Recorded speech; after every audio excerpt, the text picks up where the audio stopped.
Hey, water resources students, it's your favorite water resources professor, assuming I'm your only water resources professor. Today we're going to talk about sources of surface runoff.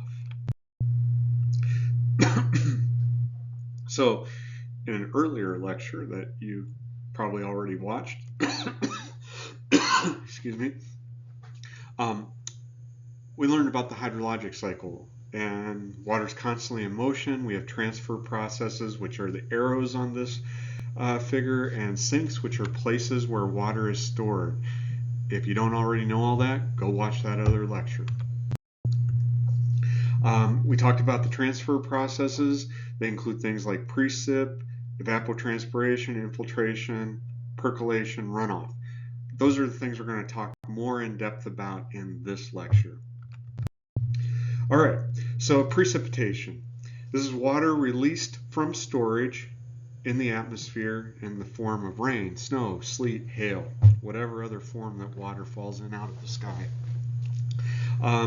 So what controls precip? It's atmospheric processes that have to do with weather, climate, stuff like that, geography. If you live near a mountain, sometimes air getting forced up that mountain will cause rain to develop.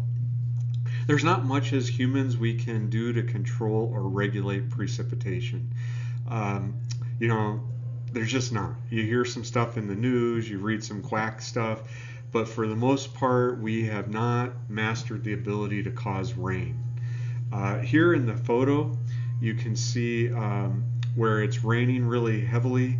I actually just took this one day as I was driving home. I pulled off to the side of the road. This was a heavy rainstorm, and you can see that this is early in the spring. That field, the plants are just starting to come up. There's not much vegetation there to capture or divert the rainfall, and so it's saturated the soil pretty quickly, and runoff is developing across that field. As that water concentrates into the low spots, it starts to form rivulets and channels, and that water's running over towards where I'm taking the picture and getting concentrated even further into the ditch that's shown here by the green vegetation along the road. Evapotranspiration, as I mentioned in the water cycle video, the water cycle lecture, we can't really, in terms of measurement, it's really hard to tease these two things apart, evaporation and transpiration. So we tend to measure them and think about them as one thing, evapotranspiration. And here you see a stream running across an area that's got very dense vegetation. You see some trees, some low shrubby vegetation here. All of this vegetation, as it sucks water out of the soil through its roots and does the photosynthesis and so forth, it's breathing out water along with oxygen. In terms of photosynthesis, one of the byproducts is water vapor, so that would be transpiration. And then, on a normal day, if it's really hot or even if it's cold, there's going to be some evaporation. The hotter it gets, the more evaporation there'll be. So the photo here is meant to sort of illustrate that these two processes are happening right next to each other pretty much all across our landscape. Infiltration. Infiltration is the entry of water into the soil. So we have two words here, infiltration, which we'll talk about in this slide, and later on we'll talk about percolation. Infiltration is the initial movement of water from above the land surface into the soil, and then any movement in that shallow part of the soil. And the rate of infiltration is a really important concept that in the future we'll spend parts or a whole module on. So for today, I'm just going to boil it down to this, that how fast water can infiltrate into the soil is a function of some different variables. The content, if the soil is already concentrated and full of water, there's no room to move anymore, to infiltrate any more water in. If the soil is really dry, then you've got lots of room to move new water in from the land surface. The texture. Texture is what makes up the soil. Sand, silt, clay. Sandy soil is really easy for water to move into. Think about if you've ever been on a beach and the wave comes up and sort of saturates the land, but then that water soaks right into the sand. Or if you happen to live in a part of Missouri or another state that's got very sandy soil, it can rain really hard and the soil just absorbs all that water. Clayey soils like we have here in the Ozarks tend not to absorb water very much at all. They don't have much permeability, so it's really hard for water to infiltrate. It tends to just run right off the surface of the soil. The density of the soil, so how compacted it is, the organic matter content, these all matter in how fast water can infiltrate into a soil. The picture here shows a blue dye that was poured across the ground surface, and then they excavated out sort of a three-dimensional cross-section. So you can see sort of a horizontal plane below the soil and then a vertical plane that's a cross-section of the soil. So we've got the vertical section here and then a horizontal section here. What this tells you is the blue dye shows you where the water infiltrated. It carried the dye with it. And it's not uniform. From the top, the ground here, if you look at the undisturbed ground or the dyed ground, it looks pretty uniform across the surface. But you can see that the infiltration was not uniform. There are whole areas here where the blue dye never got to, and places where it passed through. It looks like over here, almost all of this area got saturated with the blue dye except for a few pockets. So infiltration is an anisotropic process, meaning that it's not equal in all dimensions. Some places the soil's just got a little more sand, or it's a little less compacted, or it's got more roots and organic matter, which makes the water easier for the water to infiltrate. Humans can regulate soil properties and infiltration to some extent, meaning that we can cause compaction, often unintentionally by driving heavy machinery or doing other things that compact the soil, that reduces the pore space that's available for water to infiltrate into. A big way that we control this is through vegetation. Changing vegetation or removing vegetation can change infiltration rates quite a bit. The land cover, the slope, humans actually do a lot of movement of earth, and we can reshape large sections of the earth with landscaping and our excavation equipment, and our land uses. So if we pave an area, we pretty much harden the surface so no water can get through that pavement and into the soil. Roofs, where your house is, you have a roof. Well, that's blocking the soil from allowing water infiltration under your roof. So we do have some control over that.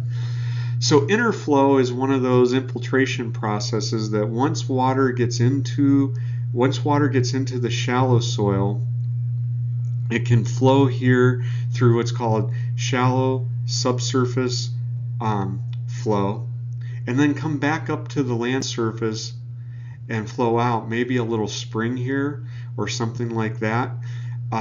So these are interflow shallow subsurface flow processes. When water moves through the soil by infiltration and then goes deeper into the earth, I want to say deeper, it doesn't have to be all that deep in some cases. Once it gets to the water table, we call that percolation. So percolation is the movement of water from the land surface through what's called the unsaturated zone to the water table. The water table is the portion of the soil that's completely saturated. So all the pore spaces down here below the water table, this light blue area, are filled with water. They're saturated. That's groundwater. Water that's existing in pore spaces that's saturating whatever the earth material, whether it's a rock or a sediment down here. The water table is just the boundary. It's the top of the saturated zone. Above the water table, the soil or the bedrock or whatever it is that's down there is unsaturated, meaning some pore spaces might be filled, but not all pore spaces are filled. So we have the unsaturated zone, the saturated zone, the boundary is the water table. When we have infiltration, that's water moving into the soil from the land surface. It can move through the soil laterally via shallow subsurface flow. Interflow is when that shallow subsurface flow comes back to the surface. It can also percolate, meaning infiltration that moves more deeply into the ground can percolate to the water table and below. Now, groundwater is not just a static thing that just sits there. Groundwater actually flows too. If you look at the water table, it's got topography. This is the high point in the water table here, and it slopes downward toward the stream. Just like the landscape has a more exaggerated topographic surface, a high point, and that's going to push, through gravity, push water down towards the stream channel and through inner flow and shallow subsurface flow. But once the water percolates and hits the water table and the groundwater, that groundwater still is going to flow down this slope towards the channel. So we've talked about percolation in the last slide. It's water moving downward through the soil profile by gravity until it enters the saturated zone, which is the boundary. Then the water table is the boundary between the unsaturated and saturated zones. Eventually that groundwater in this diagram and in most situations is going to move back towards a stream or a lake, where it will come back up to the surface. And so in one sense, if you look here, the water table, the dashed line, where it intersects above the surface of the earth is the stream channel. The stream channel is the part of the water table that's actually above the land surface. So we can see it. It's all connected. That's very, very important. This is one of those concepts that if 10 years from now, long after you've taken this class and probably forgotten a lot of what I'm going to teach you, at least the details of it, if I ran into you on the street, and I promise I won't do this, but theoretically, if I ran into you on the street 10 years from now and said, what's one thing you remember from water resources? If you told me that groundwater and surface water are an interconnected system, and a stream is nothing more than an expression of the groundwater at the surface of the earth, I'd be pretty happy, because that's a very important concept that has huge implications for regulation and regulation of water resources and maintaining water quality and so forth. All right, so we already talked about this: infiltration versus percolation. Infiltrations into the soil, percolations into the water table. I won't belabor that anymore. Groundwater flow, also covered that pretty much already. It's movement of water contained in pore spaces of the bedrock. Now, in the unsaturated zone up here, water is mostly going to move vertically, because it's mostly moving through the force of gravity down through the soil to the water table. Once it hits the water table and gets into the saturated zone where all the water is saturated, now the forces that are causing the water to move, we can think of more as pressure. Now, pressure is really a function of gravity in this case, but it's a little bit different in that water is going to move from areas of high pressure, which are up here at the top of the water at the top of the groundwater, high in the water table, to areas of lower pressure, which are over here closer to the stream. And just think about this: if you thought about this saturated zone as a great big like a balloon or something filled with water, where's the greatest amount of pressure? It's the highest part of the balloon, and if you press down on that, you create pressure, and that will force the water to move towards areas where you're not pressing, which would be lower areas of pressure. In this case, instead of your hand pressing the balloon, it's gravity pressing on the water table up here at the high points that sort of forces that pressure wave through the groundwater and drives that water eventually over towards the stream or the lake or the ocean if we're next to the ocean. Here, this graphic down here just sort of shows this concept that in the dashed line is the water table, and in the unsaturated zone above the water table, there are places where the pores are filled or partially filled with water, but not all pores are filled. Below the water table, all pores are filled with water, and these pores are interconnected to at least some degree, and maybe to a large degree, and it's that interconnectedness that allows water to move from one pore space to another. We call that permeability. The greater the interconnectedness of the pore space, the higher the permeability. So when we talk about these different things, infiltration, interflow, percolation, groundwater flow, stream flow, all these transfer processes that happen in water, water in the water cycle. These are all potential contaminant pathways. It's not just water moving along these pathways, it's whatever in the water. So if there are contaminants there, then those contaminants are going to move with the water. And because water moves from areas of higher topography to lower topography, or higher pressure to lower pressure, depending on if we're talking about surface water or groundwater, that means that your contaminants, the contaminants you worry about in your land, on your property, are coming from places upstream of you. So here we've got some animal carcasses, poultry carcasses that have been disposed of on the land surface. And you can see there's a slope here, and maybe down here in the distance there's a stream. So as these things rot and decompose, they're going to release some yucky, gross things that are potentially going to infiltrate into that soil, move through interflow, and then potentially come back out in the stream that's downstream of here. So that's a source of contamination. Analogous to that would be if we have a cattle on the landscape up here. If we have a high concentration of cattle, there could be a lot of manure. That manure gets washed with rain, and some portion of it gets infiltrated into the soil along with the water, and then that can infiltrate and percolate, end up in the groundwater. Same with a septic tank. So a septic tank, if it's not functioning properly, doesn't treat the water effectively that's coming out of your toilet in your house. So you flush the toilet, it goes in the septic tank. Septic tank doesn't work properly. The water that gets released from it is still partially contaminated with you know what. That can contaminate the groundwater or the surface water. So the point here instead of a stream, we've got a well. So this might be the well that the city draws its water out of, or that some homeowner. Let's say it's the well that this homeowner draws its water from. Well, that homeowner's up here pooping, and so is its cattle. And all of that stuff is potentially flowing right through the ground into the well, where it gets pumped back up and piped through the house to your sink to drink and cook and take showers in. That's why this stuff's important. You got to know what's upstream of your water source, and what whoever is there, or whatever city's there, or whatever farm is there, what they're doing that could be affecting you. Here's an example. This is actually my backyard. I'm standing on my deck. This was several years ago when they were building some houses across the way. Now, normally, about 355 days a year, there's no water here. This is not a stream. It's just a low point in the yard.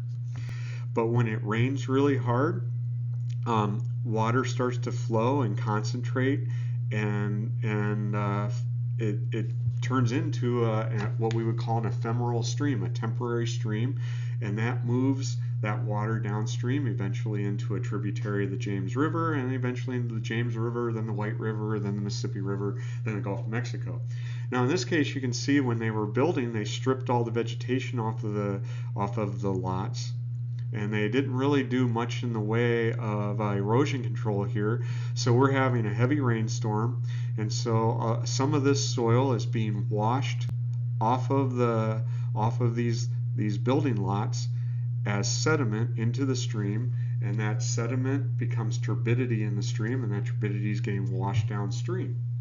So this is a case where upstream landowners were affecting water quality on my property. Now in this case, it wasn't the biggest deal. I'm not drinking that water or anything, but downstream of this turbidity is a problem. And in the U.S., the number one impairment for streams. Impairment's a legal term where a stream is not functioning properly, it's being polluted. The number one impairment in the U.S. is turbidity, and its sources of things like this, not just construction.